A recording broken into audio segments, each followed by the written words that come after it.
Sister Shivani, what can I say?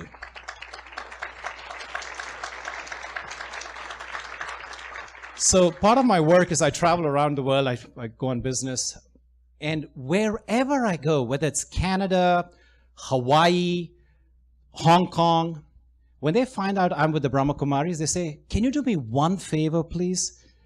Can you introduce me to Sister Shivani? So here is a personality that has changed the lives of millions of people around the world. She's got 1.5 million followers on Facebook, tens of millions of followers on YouTube, and yet her simplicity. So I've been having the just distinct pleasure of traveling with her, to driving her around and being with her. She stayed at our place in San Francisco for a couple of days. And the care she has for the littlest things, that I say that she's my example of what a perfect sister should be like.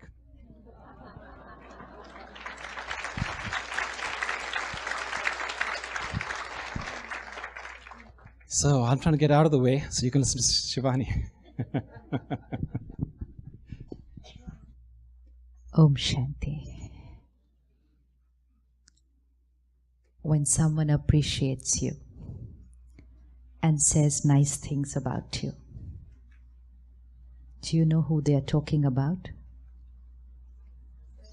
Do you know who they are talking about? Who are they talking about?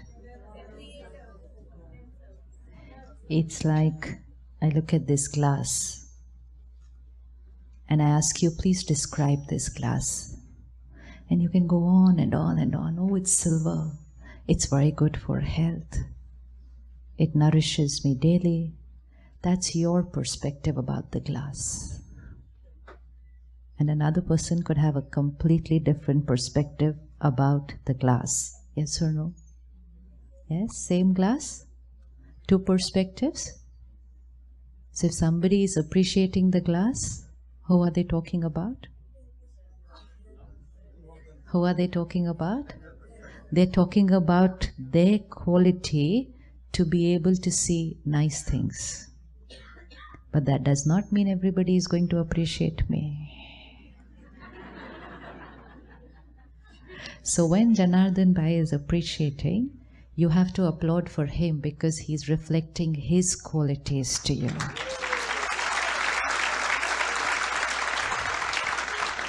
People can talk very nicely about us. They can talk very nicely to us. Some can do that all the time, and some can do that sometimes, and some can do very strange things to us sometimes. And so now, I have got used to Janardhan by talking nice things about me. And this is a very deep addiction. It's a very deep addiction. And after some time, I actually start waiting for him to start talking nicely about me. Does that happen? And after some time, I assume that he will always talk like this about me. And one day,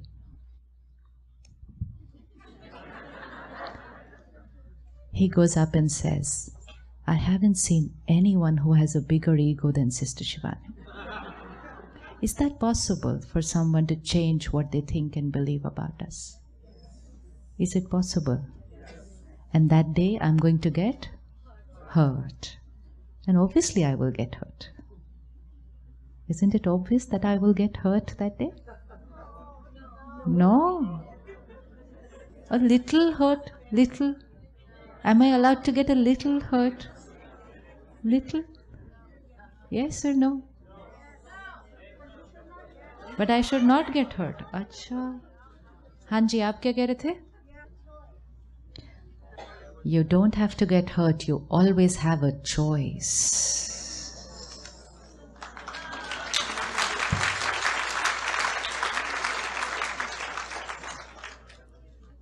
On this journey of 15 days, I have met a lot of such old souls. You know, old souls?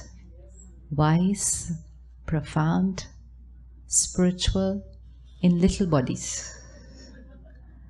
And every time you meet them, it reaffirms that who we are is not about only what we are in this body, but who we are is what we have been carrying for many births. And that's why when someone says, oh, but how can you prove that there is rebirth? I say, we don't need to prove. Why should you prove something which is so evident? Prove something which is not evident, something which is so evident. His parents would have not taught him this. And yet the child starts talking about things which even a parent might not know. It could be sometimes somebody knows how to play a particular instrument. For someone it could be knows very well to work on a gadget. For someone it could be being very good with maths. And for someone it could be being very good with spiritual principles. For someone it could be singing, which has not been taught once they came into this body. For someone it could be something else. But then the question is, where did they learn it from?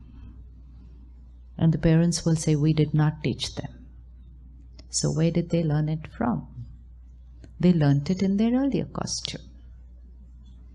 Today, we learn something. Tomorrow, we change our dress. But what we learn doesn't change with our dress. And so if someone's going to ask, say, but this what you learnt was when you were wearing the blue color shirt yesterday. So you say, what does it have to do with my shirt? It has to do with me. I learnt it and I've only changed my dress. So what I've learnt is not going to go away. Similarly, what I create here, what I hold here, is here. Nothing to do with this dress. And then I change my dress. Everything that I acquired outside, I will have to redo. Which means again go to kindergarten, again study, again acquire all the degrees, again learn to talk, again learn to walk, again learn to read, again learn to write. But there's only one thing which I don't need to do again, is my sanskars. Those are going with me as it is. Now, what happened was, I got used to Janardhan by appreciating me like this. And then one day he said something to me which I didn't feel was right. And that day I created hurt. And that day I created a thought, he insulted me. And when I created this thought, he insulted me, it got recorded here. Right? It got recorded here. And when it got recorded here, I reaffirmed it by saying, I can never forgive him and I can never forget what he has done. Does it happen once in a while when we say? And then sometimes we say, okay, I can forgive, but I cannot forget. And when I say that to myself, that I cannot forget, I'm saying that this is recorded on this CD. And when I say I cannot forget, I am saying to myself that I will hold on to this till. I'm going to hold on to this till I die. Any of you are holding on to anything which you plan to hold on to till you die? Anything, think. Check very carefully.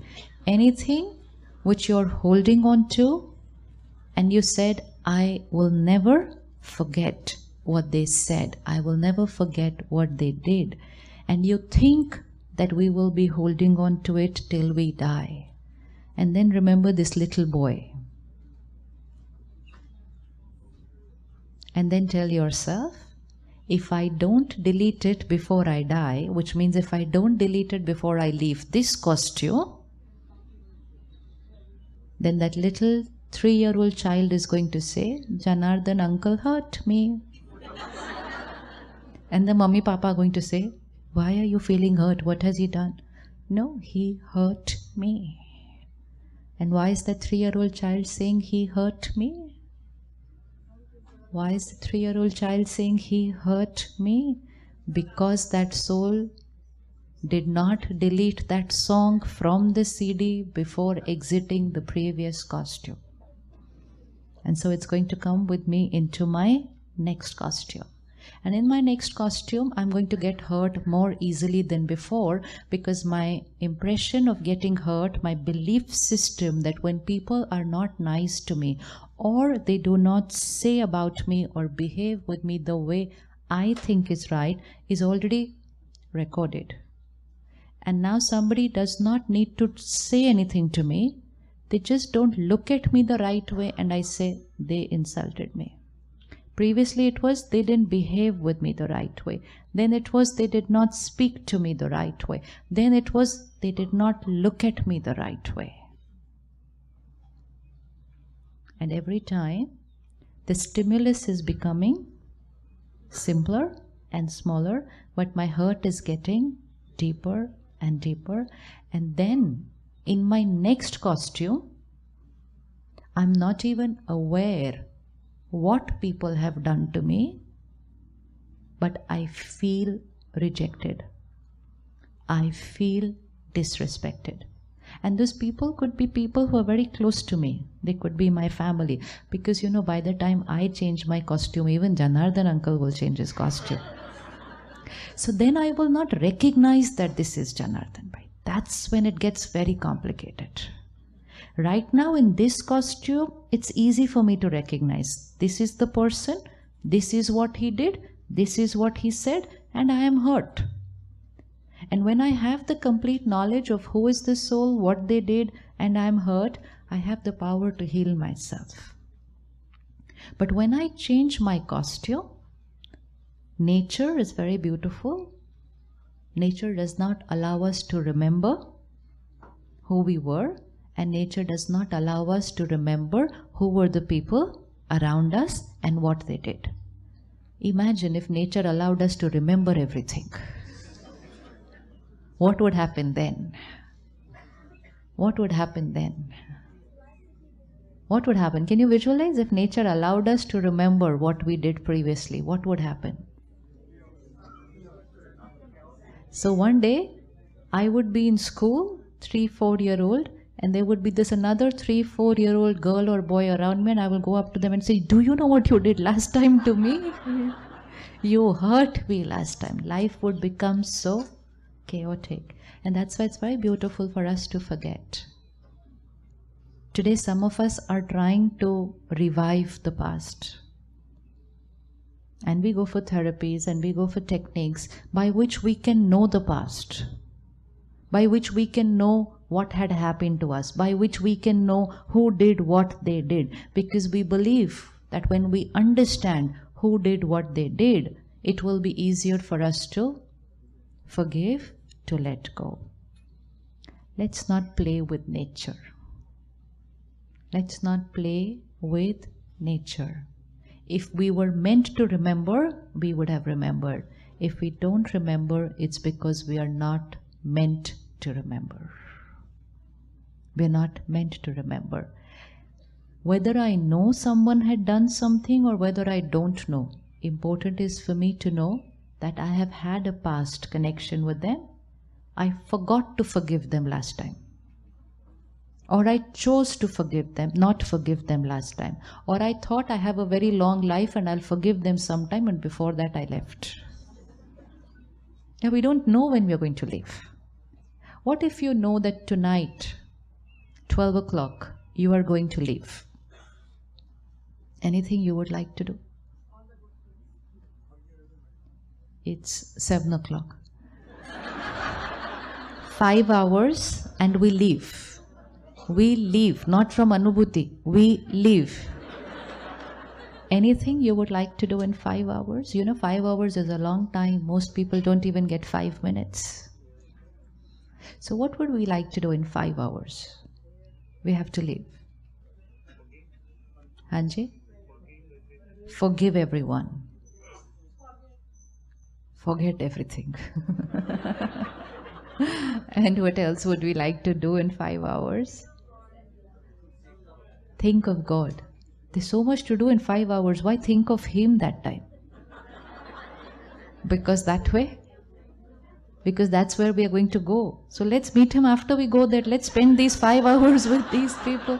Why should I think of God at that time? You know, it's like I'm going to leave US and go to India after 5 days. So why should I think of India today? I should make the most of my being here. When I go there, I'll think, oh, why should I think of God before leaving? Why should I? Because that's what we are taught. That if you're unwell, if you're on the verge of leaving, now only remember Him. Why?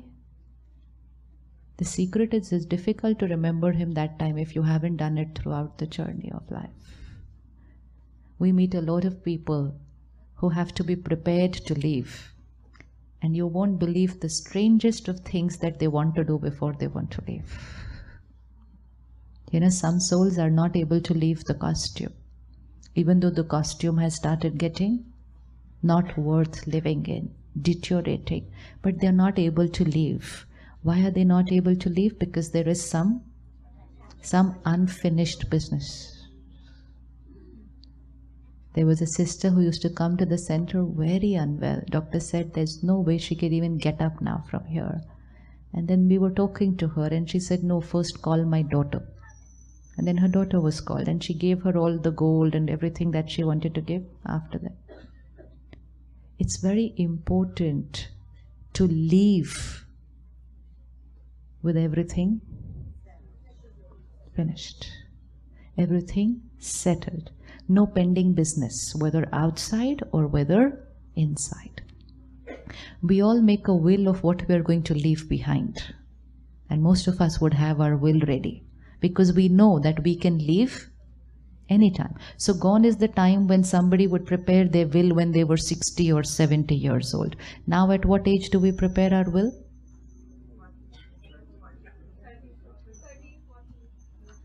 30, 40. Now if somebody asks you, what's the need to prepare a will at the age of 30, 40? You say you don't want to leave problems behind. You want to leave it all sorted for your children. We take so much care of what we are going to leave behind when we move on. Why don't we take care of what we are going to carry with us when we move on? Why don't we take care of what we are going to carry with us when we move on? If we don't want to leave any problems behind, why don't we take care that we don't carry any problems with us on the journey forward? So, if I have 5 hours to live in this costume, I would need to sort out everything. No getting pulled by anyone and no pulling anyone. Sorted, clean. But now I don't know when that time is going to come. I don't know when that time is going to come. So when should I do that? Sorting out my unfinished karmic accounts. When should I do that? From now. And which means I will have to be ready. Ready all the time. And so the art of living is actually the same as art of dying. If I'm ready to die, I'm going to live a very beautiful life. Because ready to die means all my karmic accounts are all settled, clean. No one to forgive, no one to ask apology from, because I've been doing it on a daily basis. So I'm ready to leave. Being ever ready is a spiritual principle. Ever ready to leave. Like those who travel very often, one suitcase is always ready. It has to be, because you don't have time to pack. So that bag has to be ready. One call and I'm ready. Everything is packed. Similarly, one moment and I have to be ready. But to be able to be ready for that moment, I will have to be ready. I will have to be ready always. Always. And which means no one to forgive. No one to forgive. and no one to ask apology for, no hurt to clean, no rejection carrying forward with me. The most beautiful thing that spirituality and Raj Yoga teaches us, that take care of what is getting recorded on the soul, because that's where you are going to start your next journey from. So it's not only about the present life, it's also going to influence my... Now, is there anyone we need to forgive? Is there anyone we need to forgive? Is there anything we need to forget? Anybody has anything to forgive? Anything to forget? Okay, let's take a 30-second pause. Close your eyes. Look at your life. And take it right from childhood. Scan. Scan your entire life. Sometimes it could be something about my parents. Sometimes I could feel they've not been very fair to me. I may feel they loved the other one more than me. They gave the other one more than me. Simple things, deep recorded on the soul. Scan. Parents.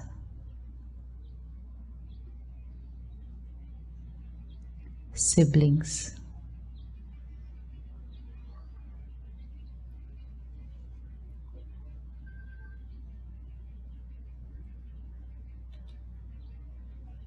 Friends.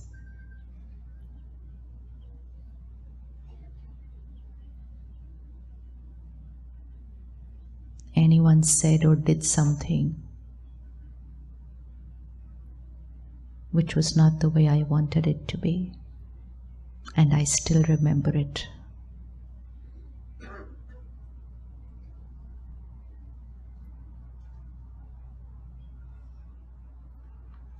Spouse.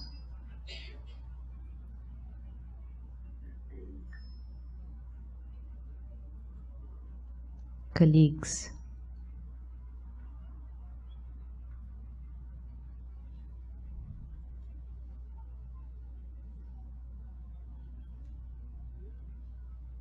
Children.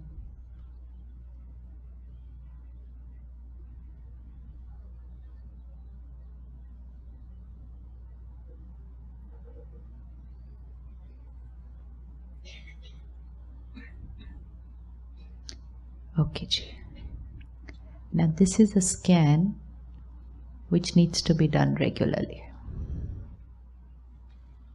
It's to be done regularly, because you never know whose name will pop up when. Because it's there, much, much below the layer, something that happened in childhood. And I think I've forgotten it, but it will just pop up one day.